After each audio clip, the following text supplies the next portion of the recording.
புது புது ட்ரெண்டிங் வீடியோக்களை பார்க்க நம்ம தமிழ் ட்ரெண்ட் சேனலை சப்ஸ்கிரைப் பண்ணிக்கோங்க. மறக்காம பக்கத்தில் இருக்கிற பெல் பட்டனை டச் பண்ணி ஆல் அப்படின்ற ஆப்ஷன் வரும், அதை அழுத்திக்கோங்க. அப்போதான் நாம போடுற புது புது வீடியோக்கள் உங்களுக்கு வந்து கொண்டே இருக்கும்.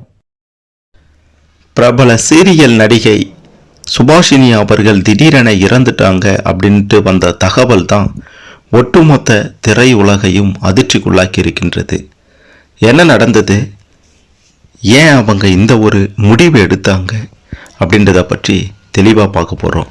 பல திடுக்கிடும் உண்மைகள் வெளியாகி இருக்கின்றது. அவங்களுடைய ஆன்மா சாந்தி அடையணும் அப்படின்ட்டு நினைக்கிறவங்க இந்த வீடியோவை மறக்காமல் லைக் பண்ணிக்கோங்க. சரி, வாங்க வீடியோக்குள்ளார போகலாம். சன் தொலைக்காட்சியில் ஒளிபரப்பாகிட்டு வரக்கூடிய கயல் அப்படின்ற சீரியலில் நடித்து வரவங்க தான் நடிகை சுபாஷினி அவர்கள். அவங்க திடீரென இறந்துட்டாங்க அப்படின்ட்டு வந்த செய்தி சின்னத்திரை கலைஞர்கள் மத்தியில் பெரும் அதிர்ச்சியை ஏற்படுத்தி இருக்கின்றது. பி. செல்வம் அவர்களுடைய இயக்கத்தில் சைத்ரா ரெட்டி மற்றும் சஞ்சீவ் கார்த்திக் முக்கிய வேடங்களில் நடித்து வரக்கூடிய கயல் சீரியல் பார்த்தீங்கன்னா குடும்ப ரசிகர்கள் மத்தியில் மாபெரும் வரவேற்பை பெற்ற தொடர். இந்த தொடரில் ஒரு முக்கிய கதாபாத்திரத்தில் நடித்து வரவங்க தான் நடிகை சுபாஷினி அவர்கள். இந்த சுபாஷினி பார்த்தீங்கன்னா இலங்கை நாட்டை பூர்வீகமாக கொண்டவங்க. தன்னுடைய கணவர் பிப்பின் அப்படின்றவரோட பெங்களூரில் வசித்துட்டு வந்திருக்காங்க. சீரியல் மற்றும் படப்பிடிப்புகளில் கலந்து கொள்வதற்காக சென்னை போரூரை அடுத்து இருக்கக்கூடிய ஐயப்பந்தாங்கல் அப்படின்ற பகுதியில் ஒரு தனியார் அடுக்குமாடி குடியிருப்பில் அறை எடுத்து தங்கி வந்திருக்காங்க. இவங்க சீரியல் படத்துலையும் நடிச்சிருக்காங்க, சமூக வலைதளங்கள்லையும் ரொம்ப சுறுசுறுப்பாக இயங்கி வந்திருக்காங்க. அவ்வப்போது தன்னுடைய படப்பிடிப்பு தள புகைப்படங்களையும் பதிவிட்டு வந்தாங்க. இவங்களுக்கு தற்போது 36 வயதாகின்றது.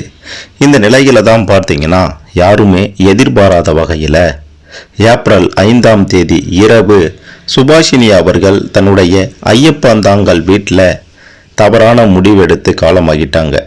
இது குறித்து தகவல் அறிந்த போலீசார் சம்பவ இடத்திற்கு சென்று சுபாஷினியினுடைய உடலை பிரேத பரிசோதனைக்காக அனுப்பி வைத்தாங்க.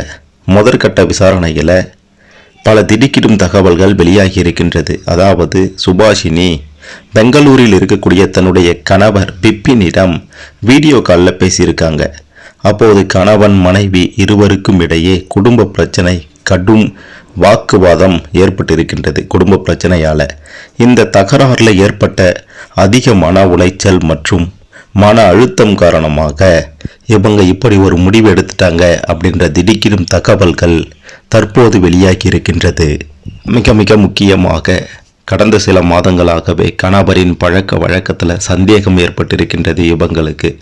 அதே மாதிரி இவங்களுடைய இந்த சுபாஷினியின் பழக்க வழக்கத்திலையும் சந்தேகம் ஏற்பட்டிருக்கின்றது. இவங்களுடைய இந்த நிலைக்கு காரணம் 2 பேருக்கும் இடையேயான சந்தேக புத்தி தான் அப்படின்ற ஒரு திடுக்கிடும் தகவல் தற்போது வெளியாகி இருக்கின்றது. இதை பற்றி நீங்கள் என்ன நினைக்கிறீங்க? உங்களுடைய கருத்துக்களை மறக்காமல் கமெண்ட்ல பதிவு செய்யுங்க.